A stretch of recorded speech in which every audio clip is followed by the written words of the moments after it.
The wind off the Heron Valley came in at a 30-degree angle to the ridge, carrying grit and the smell of diesel from the vehicles staged below.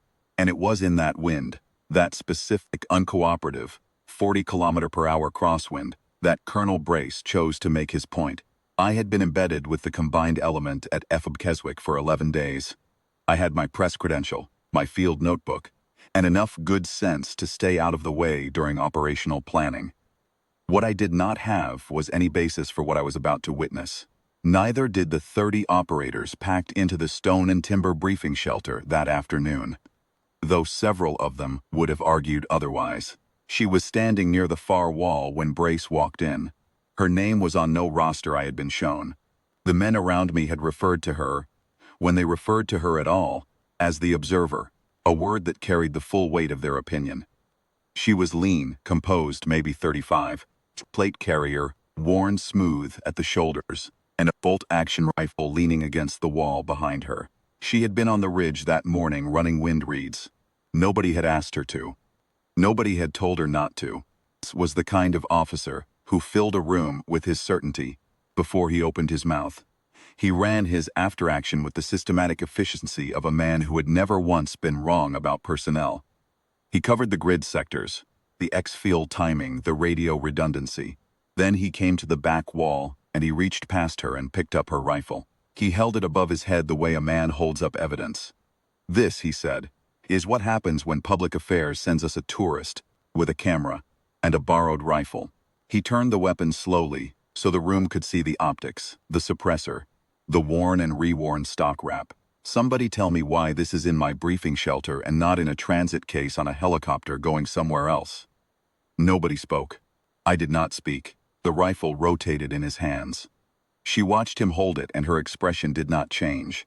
Not a tightening around the eyes, not a shift of the jaw. She looked the way a person looks when they are watching weather and waiting to see which way it moves.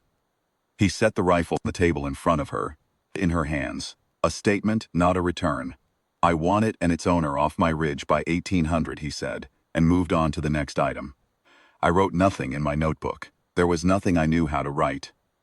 The call came in at 1340 hours. A four-man reconnaissance element had gone static on the Heron Valley Road at Grid Echo 7, pinned by elevated fire from the eastern slope. Personnel wounded. Neither critical, but they could not move, and the exfil vehicle could not reach them. The element needed the eastern position suppressed at distance, cleanly, or the exfil was not happening before dark. Brace put his 3 qualified shooters on it, in sequence. The first assessed the angle and the wind and asked for a repositioning of the spotter team. The repositioning bought him nothing. His shot at 3,200 meters went wide by 11 meters. I heard the call on the radio net. The second shooter was faster and more confident and missed by more.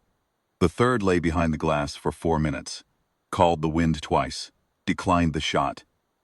The crosswind corridor between the ridgeline and the valley floor is unsolvable at that distance, he said. And he said it the way a man says a fact, not an excuse. I was standing near the communications table when she walked past me carrying her rifle. She did not ask Brace for permission. She walked to the forward edge of the granite outcrop, where his spotters were glassing the valley, set up prone behind a low rock shelf, and began to work the wind herself. I moved to a position behind her and to the left, near enough to watch through a spare spotter scope that one of the NCOs had left on a folding table. Brace came to the edge of the outcrop and looked down at her. "The shot has been called unsolvable," he said. "I heard," she said. He stood there for a moment, with the wind cutting across the ridge. Then he went back to his communications table, because there was no one else left. And the element was still pinned, and the clock was running. I put my eye to the spotter scope. She was reading the valley in sections, near slope, mid-corridor, far slope, and I could see her lips moving faintly as she worked the math. The crosswind was not one wind. It was 3, stacked in the corridor below, each with its own angle and speed, and she was treating them separately. One of the NCOs crouched beside me and watched her without speaking. After a while he said quietly, "She's layering the drift corrections." He said it as if he needed to hear it out loud to believe it. "She made no transmission. She asked for nothing. She loaded a single round. The valley at 3,800 meters was a narrow strip of road and slope, visible only through the optic channel between two ridge faces. I could see the target position through the spotter scope. The elevated shellfish, on the eastern face where the fire had been originating, a stone formation with a defined left edge. She had been still for 90 seconds. The wind had not stopped. She fired once. The sound went out across the valley, and the ridge went silent. The kind of silence that happens when a room full of people all stop breathing at the same moment. Through the scope, I saw the left edge of the stone formation change. The spotter beside her said one word into his handset. On the radio net, the reconnaissance element reported the position clear. Exfil vehicle moving. I lowered the scope. Brace was standing 3 meters behind me. He had been watching through his own glass. He stood there for a long moment with the wind still cutting across the ridge, and the only thing I could find to compare his expression to was a man who has just been shown a map he has been reading wrong his entire career. He walked the length of the outcrop to where she was. She had not moved from prone. She was running the bolt, clearing the action, no round left in the chamber. Methodical, the way she did everything. He stopped beside her, and he reached down and picked up her rifle from where it rested beside her.